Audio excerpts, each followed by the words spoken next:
जुम्मे के दिन में अल्लाह ताला ने एक ऐसा वक्त छुपाए रखा है ना, अगर उस वक्त के अंदर जो बंदा जो भी दुआ कर देता है अल्लाह ताला फौरन कबूल कर देता है, अल्लाह ताला कभी रद्द नहीं करता। जुम्मे के दिन में अब वो कौन सी घड़ी है? अब आप लोग बोलेंगे यार मौलाना साहब हमें भी बता दीजिए जुम्मे के दिन ऐसी कौन सी घड़ी है, ऐसा कौन सा वक्त है कि जिसमें जो बंदा जो भी दुआ कर लेता है अल्लाह कबूल कर देता है। मैं आपको दो घड़ी बता देता हूँ, दो वक्त बता देता हूँ, और मैं आपको गारंटी के साथ बता सकता हूँ। मैंने एक दफा मैं किसी मसले में बड़ा फंसा हुआ था ना, मैं अपने दो वाक़यात सुनाता हूँ फिर मैं आपको वजीफा बताता हूँ। एक दफा क्या हुआ, मैं बहुत बड़े मसले में फंसा हुआ था, तकरीबन 4-5 लाख का कर्जा था मेरे ऊपर। मैंने क्या किया, लगातार दो जुम्मे में मैंने उसी वक्त के अंदर अपने लिए दुआ की, अल्लाह मेरे ऊपर कर्जा है बस इसे खत्म कर दे। अंदाजा नहीं लगा सकते 3 हफ्तों के अंदर मेरा सारा कर्जा खत्म हो गया। 3 हफ्ते क्या चीज है, 1 महीने के अंदर। अच्छा दूसरे मरतबा मेरे साथ क्या हुआ, जुम्मे का वक्त था, हम गांव में थे। गांव में ये था ईद का दिन था, ईद के दिनों में गाड़ी वगैरह पहाड़ों पे नहीं चलती।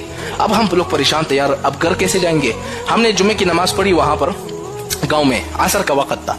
मैंने उसी वक्त मैंने जब दुआ कर ली ना, जिस घड़ी को अल्लाह ताला ने छुपाए रखा है, जब मैंने उस वक्त में दुआ पढ़ ली, आप अंदाजा लगा ले हम हैरान रह गए। एक गाड़ी हमारे ऊपर से गुजर रही है, यानी पहाड़ों पे गाड़ी चलती रहती है और हम जैसे मोटे आदमी के फिर पहाड़ों पे चढ़ नहीं सकते हैं, हमारे लिए बड़ी मुश्किल होती है क्योंकि हम पूरी जिंदगी शहरों में घूमे होते हैं। तो इसलिए मैं आपको बताता हूँ, आप अंदाजा लगा ले ऊपर से गाड़ी आ रही है। अब हम लोग कह रहे हैं यार हमने अभी दुआ मांगी, अब क्या करें। अब ये गाड़ी यहाँ से गुजरेगी, जब हम वहां पहुंचेंगे तो ये गाड़ी तो चली जाएगी, अब क्या करें। हमने उस वक्त दुआ मांगी, अल्लाह ये जो गाड़ी जा रही है ना, या अल्लाह ये गाड़ी वो फलां जगह पे खराब कर दें, फिर जब हम उस गाड़ी के पास पहुंच जाए इस गाड़ी को ऑटोमेटिकली ठीक कर दे। आप अंदाजा लगा ले, जैसे हम रोड के ऊपर चढ़ गए ना, जिस जगह पर हमने कहा था या अल्लाह इसी जगह पर खराब कर दे, वो गाड़ी उसी जगह पर ही खराब हुई थी।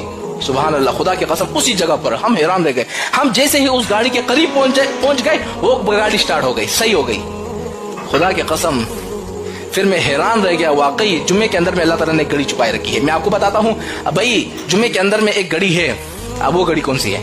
देखो अल्लाह ताला ने 2 वक्त जुम्मे के अंदर छुपाए रखे हैं। एक वक्त है जब इमाम साहब खुतबा दे रहा होता है ना, जुम्मे में 2 खुतबे होते हैं। एक खुतबा देकर जब बैठ जाता है 2-3 सेकंड के लिए, उस दौरान आप जो दुआ मांगो आपकी दुआ कबूल हो जाती है। यानी एक खुतबा इमाम साहब ने पढ़ लिया, जैसे बैठ जाता है ना 2-3 सेकंड के लिए, उसी वक्त दुआ मांगो कबूल।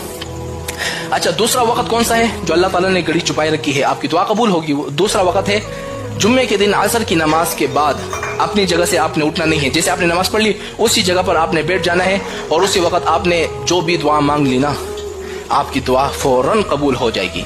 क्योंकि मेरे साथ मैंने आजमाया हुआ ये चीज, मुझे पता है।